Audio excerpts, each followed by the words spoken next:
ආදුරත් කොහොමයි ජීවිතේ නොලැබ ඔබ හද පූජාසනේ සිතුව පැතු දේ හොඳ වී ගියේ ලෝකයම මට නැති වී ගියේ අන්තම් බලන්න දැස් මගේ දැන්වත් කියන්න ආදරේ දවසක මා හමු වෙලා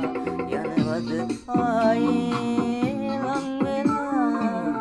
යලි වෙනදා සිහි වෙලා හිත මගේ නැහිලා වෙලා භාවනාවක් වාගේ